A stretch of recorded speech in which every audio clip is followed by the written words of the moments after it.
Well, welcome back to the Quality Matters Daily Dive, brought to you by Texas Quality Assurance, where quality management gets simplified. So today I'm talking about continual improvement. Now, I'd love to say that this was all my idea, but friend and fellow consultant Chris Paris had a wonderful post this morning about continual improvement, and it kind of inspired me to talk about it today. So let's talk continual improvement. This is another one of the somewhat ambiguous, frankly kind of weird, and sometimes seems like a waste of time clauses of the standard. Now, before you get upset me saying continual improvement is a waste of time, I mean, the way it's written and defined in the standard sometimes can lead to a lot of wasted time and effort on our part unless we really think it out fully. So we're going to take that time to think it out a little more fully here. So let's start with talking about like what is continual improvement and how is that different from maybe improvement. So give me just a second here.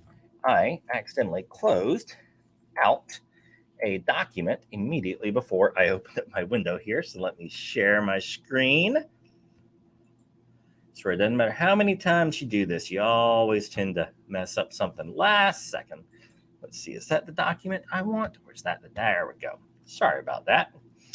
All righty. So we have here, this is from the ISO 9000. So those of you that aren't familiar, you've got the ISO 9001 standard. Once upon a time, there used to be an ISO 9002 and 4 and a whole lot of other stuff, but all other story. The 9000 is the vocabulary that we operate from. So I figure if we're going to talk continual improvement, I'd best start with vocabulary.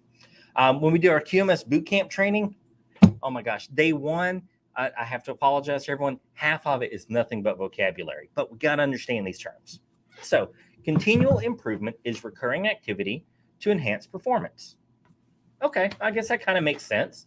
So the process for establishing objectives, finding opportunities for improvement is a continual process through the use of audit findings, audit conclusions, analysis of data, management, reviews, and other means generally leads to corrective action.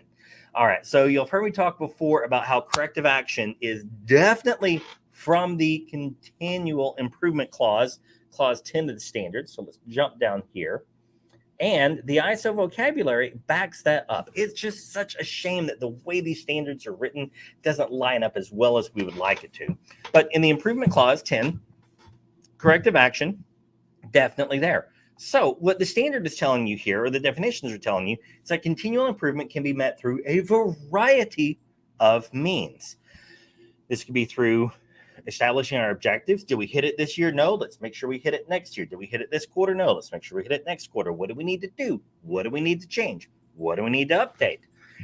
Opportunities for improvement through audit findings. So if you're doing your annual internal audit and actually making changes as a result of your findings, that's evidence of continual improvement. Analysis of data. You small business folks out there that are watching this, I'm telling you, analysis of data is not massive dashboards and analysis of data. What you're looking for analysis of data is your control of non-conforming outputs, but we're going to expand the scope slightly so that we're looking for non-conforming outputs in every process in our company, whether we're talking about safety, training, purchasing, sales, you name it. Someone does something that's against your requirement, we issue a non-conformance report. It's not a write-up. It's us monitoring our process. And if you do this consistently, then you can come up with all sorts of internal metrics of, how many sales deals lost were due to internal errors. And if you on a monthly basis review all your closed deals, you can come up with some really fantastic metrics. So my point being that our control of non-conforming outputs is huge there for monitoring and measuring. And monitoring and measuring is huge for continual improvement. Now, you might be wondering, why harp on continual improvement so much? Well, the reason I'm harping on continual improvement is because I've been in a situation before when I was the QHSE manager, and my auditor insisted I have a log of continual improvement projects. I remember scratching my head like the standard doesn't tell me I need that. I tried arguing with him about what continual improvement was and wasn't, but he had this own idea in his head. So what we wound up doing is effectively kind of go into the definitions here. Is what I would do before the audit is I'd print out, here's all the new employees we hired this year.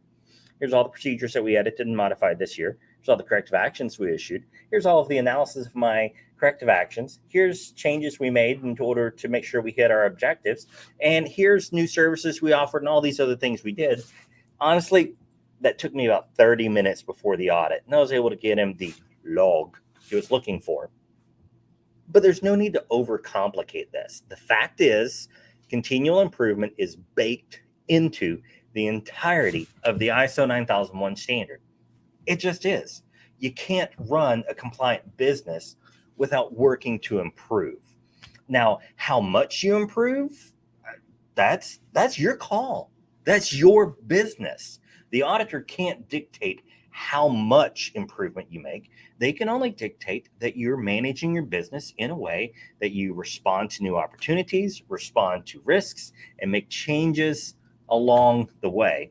By the way, that doesn't mean risk-based thinking is a new process. It just means it is inherent to the way anyone runs a good organization. So let's take a look at just one last piece here. Let me throw it back up on the screen. So let's go down here to the improvement clause. So it says in 10 general, the organization shall determine and select opportunities for improvement. Again, this whole risk opportunities thing, not as complicated as we think it is, and implement any necessary actions. Okay, this can include improving products and services. Fantastic. So every time you do a work instruction that's slightly different from before and you did it to meet your customer's request, improvement.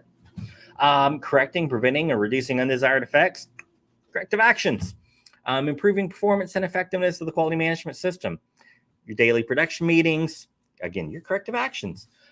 Reviewing your non-conformance reports, all the basic stuff we do on a daily basis, right? Then we come in here into the actual continual improvement clause itself. For as much time as auditors sometimes like to spend on continual improvement, it's really, really laughable because there's 3-4 lines in here. It's like next to nothing. The organization shall continually improve the suitability, adequacy, and effectiveness of the quality management system. The organization shall consider the results of analysis of evaluation, the outputs for management review. It probably could have just copied the definition in here and said, you need to make improvements following the requirements of the standard. So it's really kind of a short video today. But the fact is that continual improvement just doesn't need to be this really complicated process. There can be, and this will be the last thing I have before I finish up today, you can take continual improvement to a whole new level. And it doesn't mean you're required to, but you can. And so something we did at a previous company is, this was long before the Measure What Matters book came out, but the ideas and the research and the concepts were there.